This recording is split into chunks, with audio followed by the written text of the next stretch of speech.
بسم اللہ الرحمن الرحیم۔ یہ کسی صوفی صاحب نے ارشاد فرمایا ہے، اس پر بحث کافی ہوئی کہ کیا بیعت دوبارہ ہو سکتی ہے یا نہیں ہو سکتی۔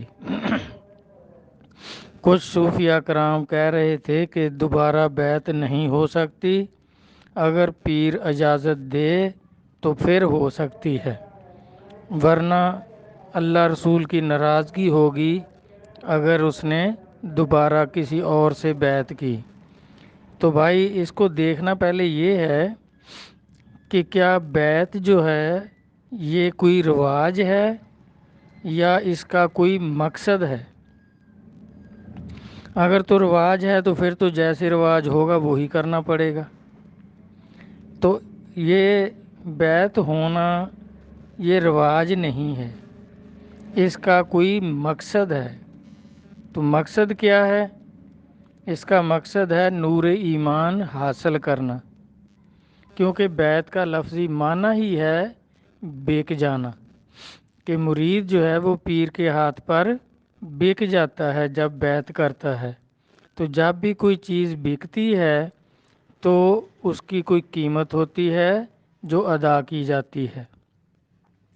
جب مرید بکتا ہے تو اس کی پھر قیمت کیا ہے جو پیر نے عطا کرنی ہے؟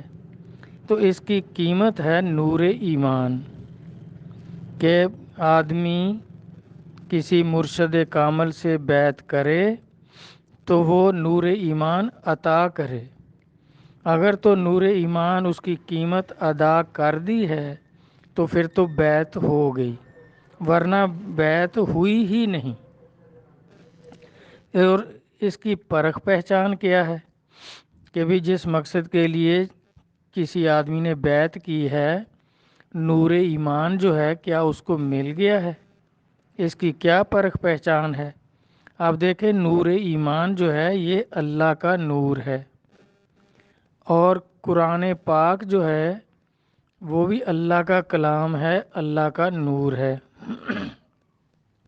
حضرت عمر رضی اللہ عنہ فرماتے ہیں کہ قرآن پاک کو کالے کالے حرف نہ سمجھو، یہ اللہ کا کلام ہے، اللہ کا نور ہے۔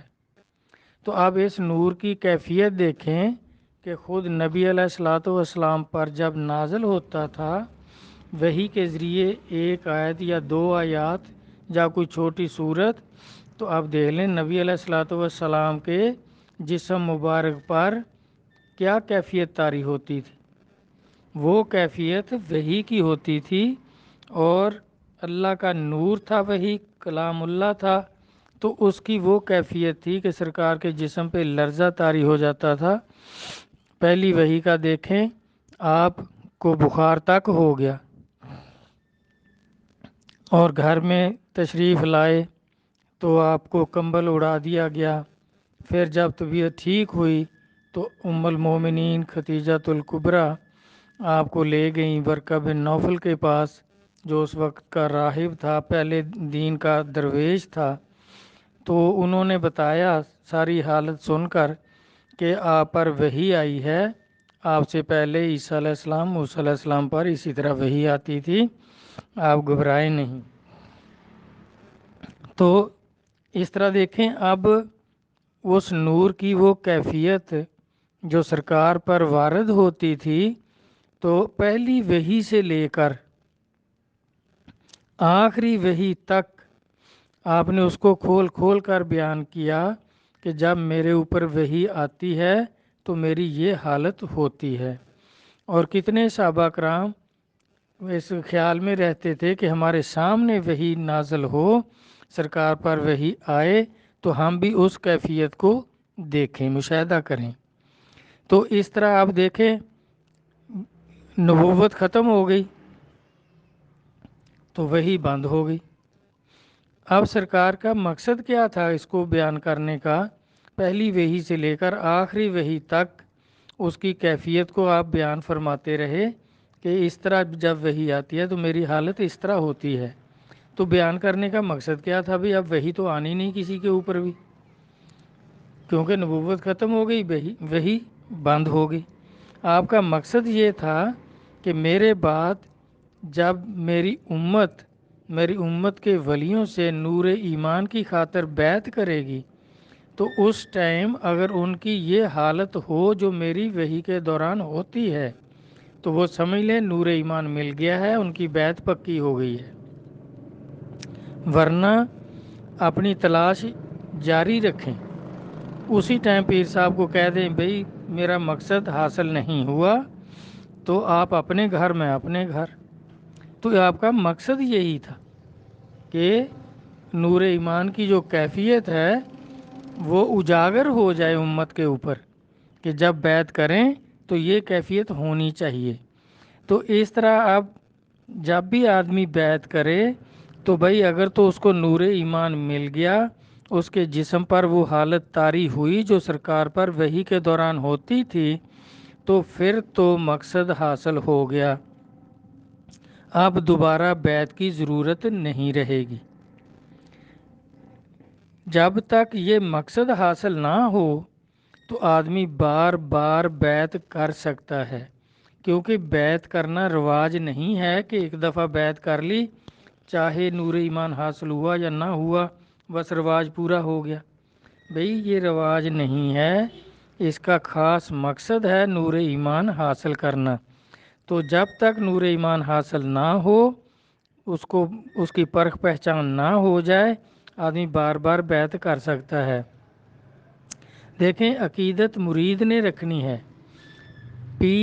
اگر پیر کا یہ ذریعہ معاش ہے، مریدوں کو وہ اس نے ذریعہ روزگار بنایا ہوا ہے، تو وہ تو کبھی بھی اجازت نہیں دے گا کہ جاؤ دوسری جگہ بیعت کر لو۔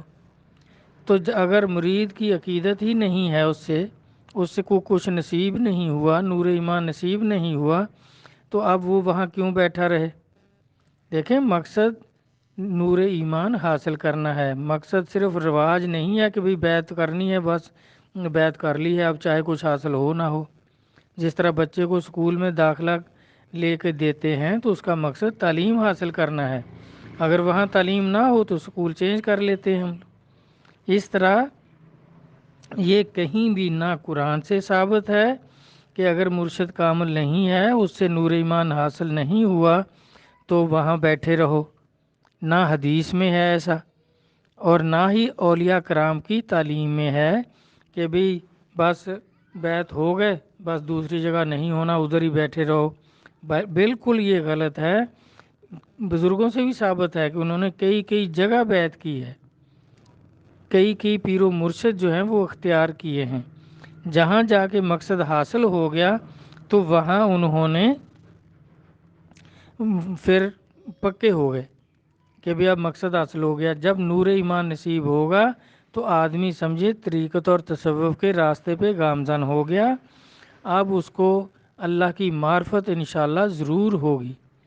اگر مرشد بھی کامل ہے اور مرید کا یقین بھی کامل ہے تو پھر وہ اللہ کی معرفت کو ضرور پہنچے گا، لیکن اس کے لیے ٹائم درکار ہے۔ جس طرح سیدنا عبدالحی قطب عالم قدس اللہ سرہ العزیز فرماتے ہیں کہ بھئی ایک فنائیت ہونا ضروری ہے، یعنی فنا فی شیخ۔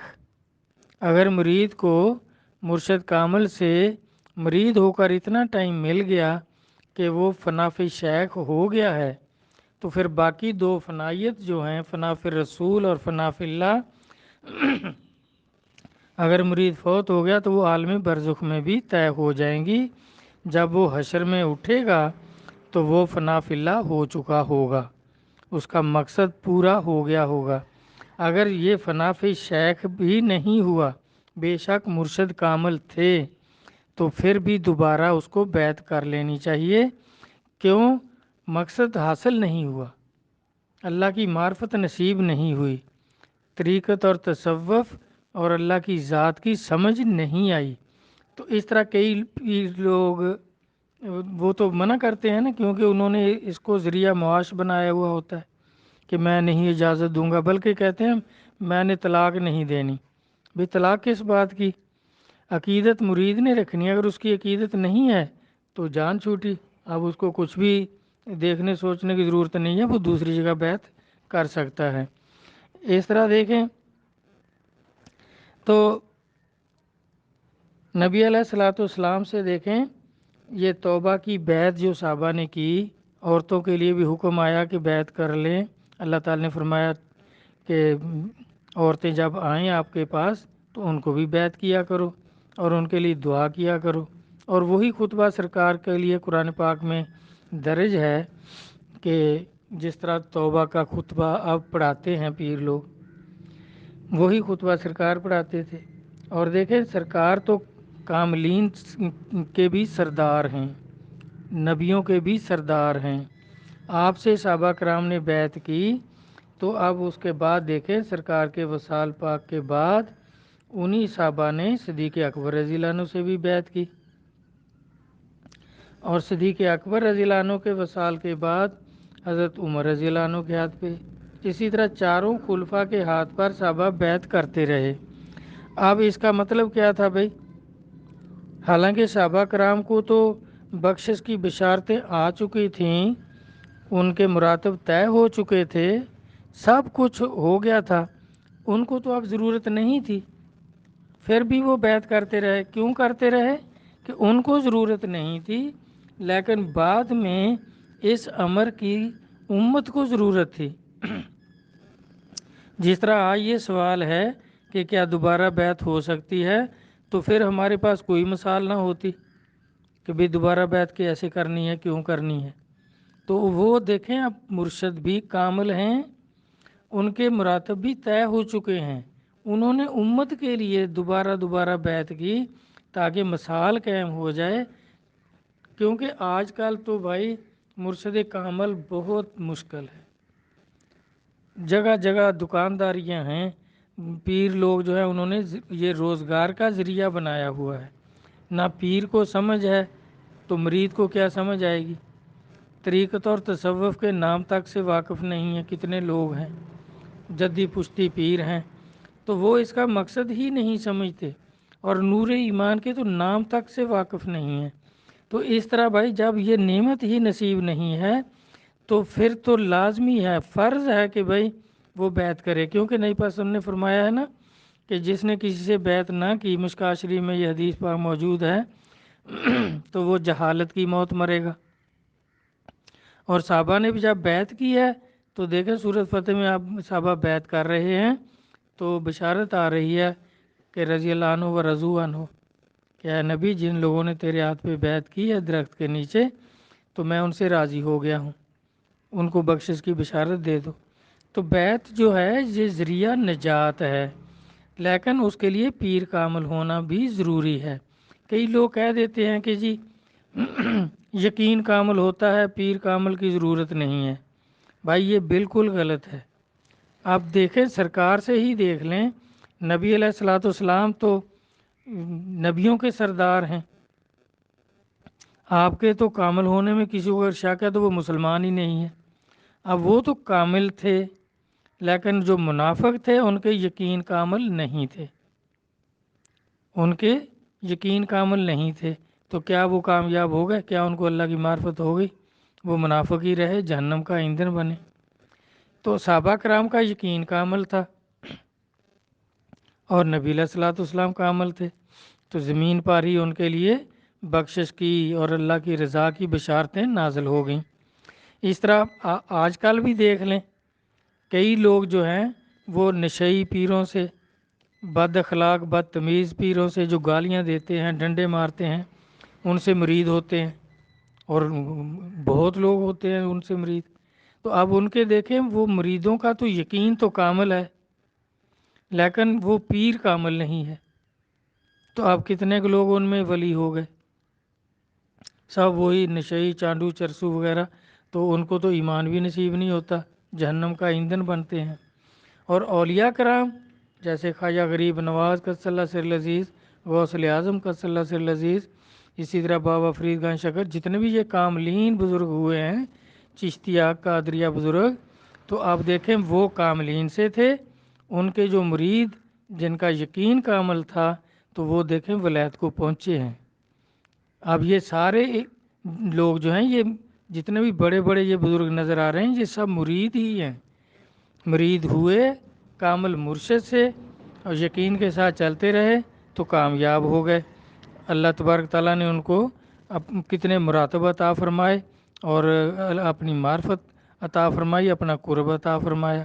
تو اس میں بھائی دونوں چیزیں کامل ہونا ضروری ہے، پیر بھی کامل ہو، مرید کا یقین بھی کامل ہو، تو پھر یہ راستہ ضرور طے ہوگا، اللہ کی معرفت ضرور ہوگی انشاءاللہ۔ اللہ رسول مہربانی کرتے ہیں۔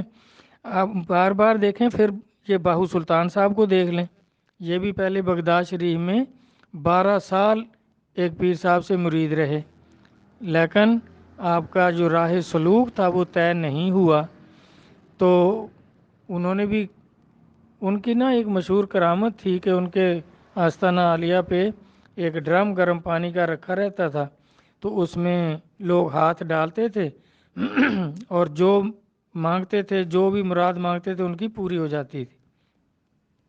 تو ایک دن پیر صاحب نے فرمایا کہ باہو تو نے نہیں بھئی اس میں ہاتھ ڈالا، تو آپ نے عرض کیا کہ حضور میں مداری بننے تو نہیں آیا ہوں، مجھے تو اللہ کی معرفت چاہیے۔ تو وہ پیر صاحب نے فرمایا کہ بھائی تیرا جو مقصد ہے وہ یہاں سے حاصل نہیں ہوگا، آپ دلی چلے جائیں، پیر عبد الرحمن قادری سے جا کر بیعت ہو جائیں۔ تو آپ وہاں چلے گئے، 12 سال ان کے مرید رہے، تو دیکھیں سب کچھ نصیب ہوا۔ اب اگر دوبارہ بیعت نہیں ہونی تھی تو پھر یہ لوگ تو نہ کرتے ایسا۔ تو اس طرح غوث اعظم رحمۃ اللہ کے بارے میں بھی ہے کہ آپ نے کئی جگہ بیعت کی، آخر میں ابو سعید بن مبارک مخزومی سے آپ نے بیعت کی، فیض و برکت حاصل ہوا، تو غوثیت کے مرتبے کو پہنچے، اللہ تعالیٰ نے سب کچھ عطا فرمایا، اور اعلان فرما رہے ہیں کہ سب ولیوں کے کندھے پہ میرا قدم۔ اسی طرح اپنے سلسلے کے ابو الاولیاء قدس اللہ سر العزیز جو ہیں، وہ بھی اپنے چچا سے مرید تھے اور وہ نقشبندی تھے۔ تو آپ خواجہ غریب نواز قدس اللہ سر العزیز کے مزار اقدس پہ حاضری کے لیے گئے، تو خواجہ صاحب نے مزار پاک سے ہی آپ کو فرمایا کہ آپ منہ کھولیں، آپ کی امانت ایک میرے پاس ہے، وہ میں آپ کو عطا کرتا ہوں۔ تو آپ نے منہ کھولا تو انہوں نے انڈے کے برابر سفید نور آپ کے حلق میں اتار دیا اور فرمایا کہ آپ کو ہماری نسبت پہنچ گئی ہے، آپ محفل سماعت سنا کریں۔ تو انہوں نے کہا جی میرے چچا جو ہیں وہ تو نقشبندی ہیں، وہ تو نہیں سنتے۔ تو آپ نے فرمایا وہ آپ کو منع نہیں کریں گے، آپ سن لیا کریں۔ تو اب اس طرح دیکھیں انہوں نے ادھر سے بھی فیض حاصل کر لیا، تو اب ان کے شجرے میں یہ بھی میر ابو الاولیاء سیدنا قبلہ عالم سرکار جو تھے ان کا ادھر بھی تعلق ہو گیا۔ تو اس طرح بعد میں کتنے بزرگوں سے یہ ثابت ہے، اور اس طرح یہ اپنے سلسلے کے امام الاولیاء سیدنا ہادی علی شاہ صاحب قدس اللہ سر العزیز، جو سیدنا تاج الاولیاء عبد الشکور قدس اللہ سر العزیز کے خلیفہ ہیں، کانپور شریف میں ان کا مزار ہے، ان کے چھوٹے صاحبزادے مصطفیٰ علی شاہ صاحب جو تھے، وہ سکندر علی شاہ صاحب جو کہ سیدنا عبد الحی قدس اللہ سر العزیز کے مرید خلیفہ تھے، مرید اور خلیفہ تھے، ان سے انہوں نے مصطفیٰ علی شاہ صاحب نے بیعت کی ہوئی تھی۔ تو آپ کو بھی سمجھ نہیں آئی، آپ کے مراتب طے نہیں ہوئے، راہ سلوک طے نہیں ہوا، تو سکندر علی شاہ صاحب کے وصال کے بعد آپ آ کر رہنما اولیاء حضور قبلہ حضرت پیر احمد میاں قدس اللہ سر العزیز سے بیعت ہو گئے اور پھر خلافت یافتہ بھی ہوئے۔ تو اس طرح بھائی اس میں کوئی پابندی نہیں ہے کہ دوبارہ بیعت نہیں کرنی۔ جو لوگ یہ کہتے ہیں تو وہ اس کو ذریعہ معاش سمجھتے ہیں۔ اگر اس کو راہ سلوک نصیب ہو گیا ہے، فنافی شیخ ہو گیا ہے، تو پھر تو بیعت کی ضرورت نہیں ہے، ورنہ اس کو لازمی بیعت کر لینی چاہیے۔ اگر پیر صاحب کامل تھے، ان کا وصال ہو گیا تو دوسری جگہ بیعت ہو جائے۔ اگر فنافی شیخ ہو چکا ہے، اس کا راہ سلوک طے ہو چکا ہے، تو پھر اس کو ضرورت نہیں ہے، تو اس نے یہ مسئلہ بھی نہیں پوچھنا۔ جو یہ پوچھ رہا ہے نا، چاہے اس کے پیر کامل ہیں چاہے کچھ ہیں، تو جو پوچھ رہا ہے کہ جی دوبارہ بیعت ہو سکتی ہے، اس کو تو ضرور کر لینی چاہیے، کیونکہ اس کو ابھی سمجھ ہی نہیں آئی کہ بیعت کا مقصد کیا ہے، اس سے نصیب کیا ہونا ہے، اس کو نصیب نہیں ہوا، وہ دوبارہ بیعت کر لے۔ جس کو نصیب ہو جائے گا تو وہ تو پھر کسی سے نہیں پوچھے گا، وہ اس نے کیوں پوچھنا ہے کہ بھی میں دوبارہ بیعت ہو سکتا ہوں کہ نہیں۔ تو اس طرح میرا بھائی اس میں کوئی قانون ایسا نہیں ہے، بیعت ضرور ہو سکتی ہے، دوسری دفعہ ہو سکتی ہے، تیسری دفعہ ہو سکتی ہے۔ اللہ رسول مہربانی فرمائیں، بزرگان دین کے راہ سلوک کو سمجھنے کی توفیق عطا فرمائیں، آمین۔ اللہ حافظ۔